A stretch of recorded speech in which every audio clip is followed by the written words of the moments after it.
사랑하는 제자들 교회 성도님들, 오늘 하루도 하나님의 말씀으로 시작하기를 원합니다. 우리는 바울이 데살로니가 교회를 향해 쓴 편지를 계속 살펴보고 있습니다.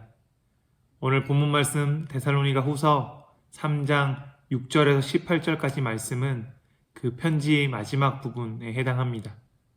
우리는 이전까지 편지 내용을 살펴보면서 바울이 그 당시 데살로니가 교회가 겪고 있는 상황을 고려하여 그들이 겪고 있는 박해와 환난을 어떻게 이겨나가야 하는지 가르치고 있다는 것을 발견했습니다.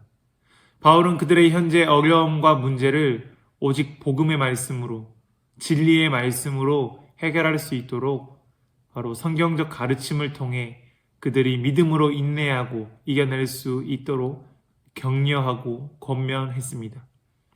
바울은 오늘 본문 속에서도 이 성경의 가르침을 통해 그들이 겪고 있는 문제를 해결하고자 합니다.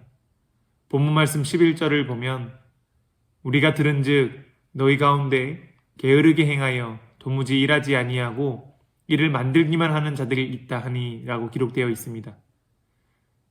데살로니가 교회 안에 게으르게 행하여 일을 하지 않고 일만 만드는 자들이 많았음을 알 수 있습니다. 사실 첫 번째 편지인 데살로니가 전서 5장 14절 말씀을 보면 또 형제들아 너희를 권면하느니 게으른 자들을 권계하며 마음이 약한 자들을 격려하고 힘이 없는 자들을 붙들어주며 모든 사람에게 오래 참으라 라고 이미 데살로니가 교회를 향해 바울은 게으른 자들을 향해 권면한 바 있습니다. 하지만 두 번째 편지인 데살로니가 후서에서도 동일하게 또 권면하고 있는 것을 보면 동일하게 게으른 자들이 많이 있었음을 짐작할 수 있습니다. 그 이유가 구체적으로 기록되어 있진 않지만 그 당시 데살로니가 교회의 상황과 정황을 고려해보면 데살로니가 교회의 가장 중요한 이슈였던 예수님의 재림, 즉 주의 날이 이미 임했거나 또 가까웠다는 확신이 있었기에 그렇게 행동했을 가능성이 높습니다. 어차피 주의 날이 곧 올 것이기 때문에 그들이 생계를 유지하지 않아도 일을 하지 않아도 의미 없다고 여겼을 것입니다. 앞선 내용을 지난 시간 살펴보았듯이 바울은 데살로니가 교회에 예수님의 재림에 대한 잘못된 가르침을 고쳐주기 위해 이미 많은 노력을 기울였습니다. 우리가 주님이 재림하실 그때와 그 시기를 정확히 알 수 없기 때문에 항상 깨어 정신을 차리라고 바울은 말했습니다. 어떻게 보면 오늘 바울의 기록은 데살로니가 교회를 향한 깨어 있어야 하는 실질적인 부분을 그들에게 가르쳐주고 있는 것이라 볼 수 있습니다. 바울은 먼저 6절을 보면 형제들아 우리 주 예수 그리스도의 이름으로 너희를 명하노니 게으르게 행하고 우리에게서 받은 전통대로 행하지 아니하는 모든 형제에게서 떠나라고 말합니다. 바울은 전통대로 행하지 않는 자들에게서 떠나라고 말합니다. 서로 형제라고 하나 하나님의 말씀을 지키지 않고 잘못된 가르침을 전하는 자들을 조심해야 합니다. 이런 잘못된 가르침을 하는 자들은 오늘도 너무나 허다합니다. 수많은 이단의 수장들은 본인이 재림 예수라고 하면서 한 성도의 가정을 파괴하고 사회와 격리시키고 단절시켜 버립니다. 수많은 성도들이 잘못된 가르침에 미혹되어 빠져나오지 못하고 있는 현실입니다. 잘못된 가르침에 빠져들면 빠져나오기란 너무나 어렵습니다. 그 잘못된 가르침이 진리인 줄 착각하고 맹신하기 때문입니다.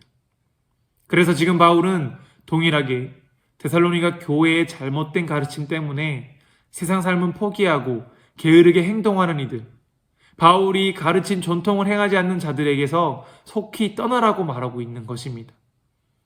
그만큼 말씀의 가르침을 올바로 듣고 분별하는 것은 너무나 중요합니다. 그러므로 하나님의 말씀을 직접 읽으며 올바른 성경의 가르침을 알기를 우리는 항상 힘써야 합니다. 두 번째 9절 말씀을 보면 우리에게 권리가 없는 것이 아니요 오직 스스로 너희에게 본을 보여 우리를 본받게 하려 함이니 라고 기록합니다. 바울은 스스로 본을 보여 본이 되어야 한다고 말합니다. 바울은 7절에 우리가 너희 가운데서 무질서하게 행하지 아니하며 또한 8절에 누구에게서든지 음식을 값없이 먹지 않고 오직 수고하고 애써 주야로 일함은 너희 아무에게도 폐를 끼치지 아니하게 함이니 라고 말하며 이 구체적인 본받을 수 있는 예를 설명해 주고 있습니다. 바울은 그 당시 데살로니가 사람들이 데살로니가 교회를 보고 그리스도인의 전형적인 생활 방식이 게으른 사람들이라는 결론을 내리지 않도록 하는 것이 너무나 중요했습니다. 왜냐하면 이 당시 데살로니가의 그리스도인은 세상이 보았을 때에 인기가 없는 소수였으며 그들을 싫어하거나 그들의 세력 확대를 막으려 했던 사람들은 기회 있는 대로 그들의 행동에 대해 좋지 않은 소문을 퍼뜨렸기 때문입니다. 그러므로 그리스도인은 그러한 좋지 않은 소문을 실천적으로 반박할 수 있을 만큼 바르게 사는 것이 무엇보다도 중요했습니다. 말씀의 가르침을 머리로만 기억하고 삶으로 적용하지 못한다면 예수님이 말씀하신 세상의 빛과 소금으로 살아가는 것이 아닙니다. 나 스스로 그리스도인이라고 말은 하지만 정말 예수님의 사람으로 예수님의 아들, 딸로서 예수님을 닮은 삶을 살아내지 못하면 예수님이 명령하신 증인의 삶을 살아가는 것이 아닙니다. 우리가 완벽한 사람이 되어야 한다고 말하는 것이 아닙니다. 다만 말씀 속의 가르침을 늘 삶의 지침으로 깨닫고 살아가도록 힘써야 한다는 것입니다. 우리 모두가 세상 가운데 그리스도인으로서 예수님이 우리에게 보이셨던 가르침을 본받고 세상 가운데 본이 되는 모습으로 살아내실 수 있기를 간절히 소망합니다. 세 번째 14절 15절 말씀을 보면 누가 이 편지에 한 우리말을 순종하지 아니하거든 그 사람을 지목하여 사귀지 말고 그로 하여금 부끄럽게 하라. 그러나 원수와 같이 생각하지 말고 형제같이 권면하라 라고 말합니다. 바울은 데살로니가 안에 잘못된 가르침을 하는 자들을 피하고 그들과 사귀지 말라고 말하면서 하지만 그들을 원수처럼 생각하지 말고 형제같이 권면하라고 말합니다. 교회 안의 성도들이 게으르게 살도록 혼란을 야기했던 사람들이지만 그들을 잘 인도해서 다시금 올바른 신앙 공동체에 들어오도록 가르쳐야 한다는 것을 의미합니다. 우리 주변에 신앙의 어려움이 있거나 실족한 자들이 있다면 그들이 다시 돌아올 수 있도록 우리는 권면해야 합니다.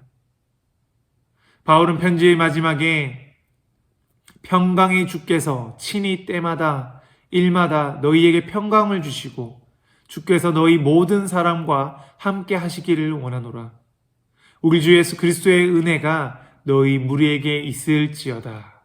이렇게 축복으로 마무리를 짓습니다. 저 또한 그 마음은 동일합니다. 이렇게 전해지는 성경의 말씀을 통해 말씀을 듣는 모든 성도님들이 이 가르침을 깨닫고 말씀대로 삶을 살아내실 수 있기를 간절히 바라며 말씀을 전합니다. 혹시 영적인 게으름에 있으신 분이 계십니까?